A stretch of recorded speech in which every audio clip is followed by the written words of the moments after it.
The broadband boom. More and more families connected to high-speed internet. That's the good news. But there's a flip side. Entire communities being left behind. There is new research to show you by Cornell University.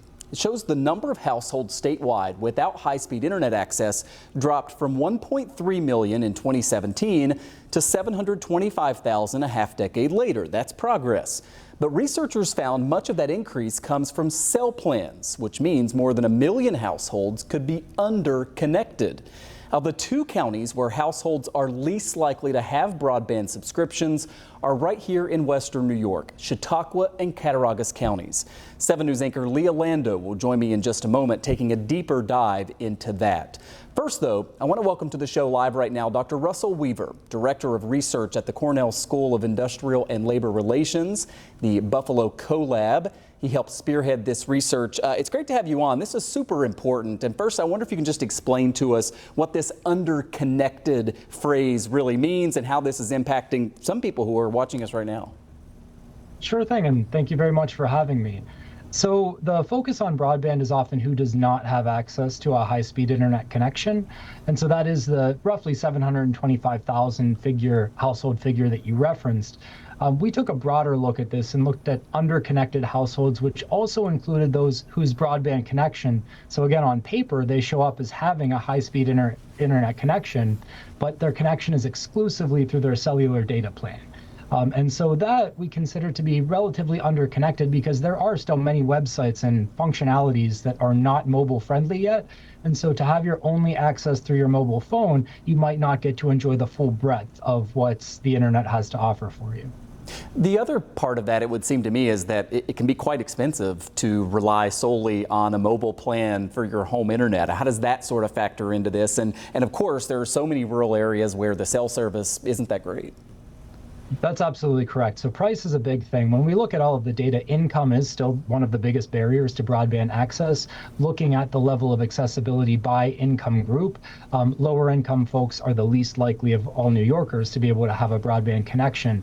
And so that pits a lot of households in this choice mode of thinking, can I afford a broadband connection at home, or do I just go through my cell phone plan, because both necessarily isn't an option. And so to the extent that you need a phone for communicating with everybody else, communicating to the outside world, usually that choice plays into the favor of these mobile connections, which limits a household's ability, again, to connect to a dedicated broadband line and have access to the tools that they need at their disposal.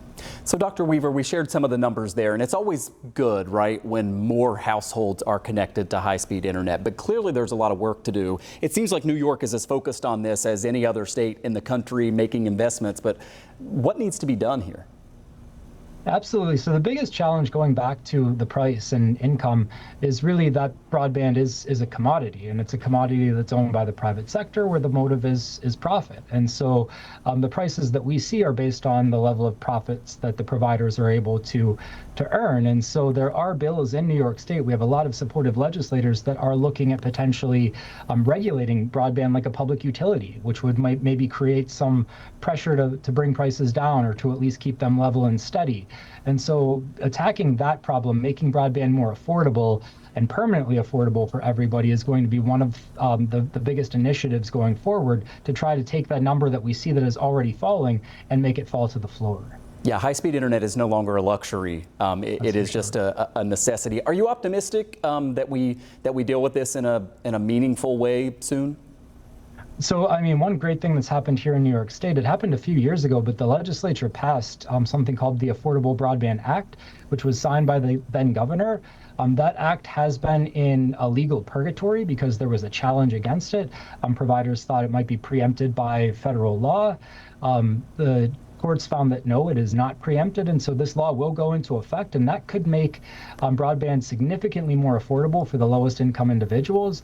Basically, if a household currently qualifies for public benefits of some sort, they could be able to purchase a broadband internet package for as low as $15 per month for a high-speed connection. So that's moving in the right direction. As I said, we have legislative support for regulating this industry as if it were a utility. There are plenty of initiatives out there. There are great agencies in New York State like Community Tech of New York that are championing broadband that's municipally or locally owned by communities. And so there are a lot of initiatives that are currently going on. So there is certainly reason for optimism.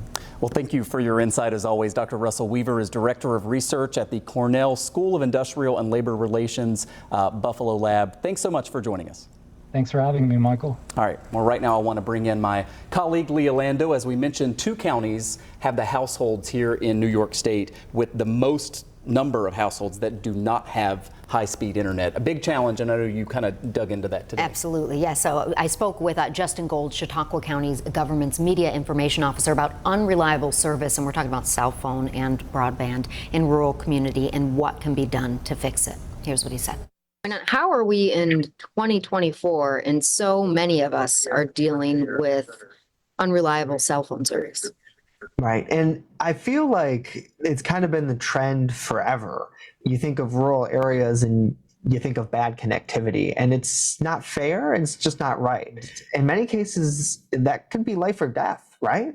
If you need to call for help, or if you break down. Just speaking for myself, I have a smart home, right? Like I have Ring security cameras and Alexa devices, and I stream 7 News on TV. So it's vital that you're able to watch that. And when I lose internet, I kind of lose my home. Right? It's a serious issue that needs to be looked at in our county, especially in 2024. Right? It's certainly something that needs to be reevaluated, and sometimes maybe it takes reports like this to try to get that attention for people. Yeah, he's smart, right? Streams 7 News on TV. But yeah, he's right, though. We have to keep this conversation going. So look at these pictures. The county is aware, he says, that cell service is an issue. So they purchased this. It's a unit from FirstNet. Essentially, it's a cell tower on wheels operated by their emergency service office. They used it during the eclipse to broadcast cell phone signals within several miles. So they can do that with that. They can move it anywhere.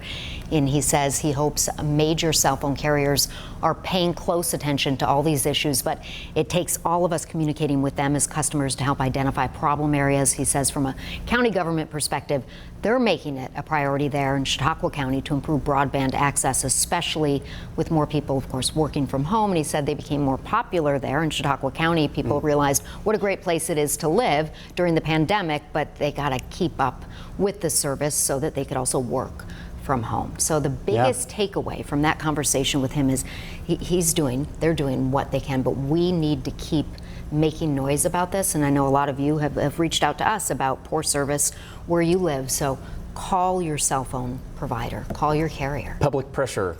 I know, oftentimes works. but it's also, communication too, because Verizon did call us back right before I came on air, and Michaela took the call at the desk, and he was telling her I need to have more of a discussion to find out exactly where these areas are. So we're going to keep an eye on it.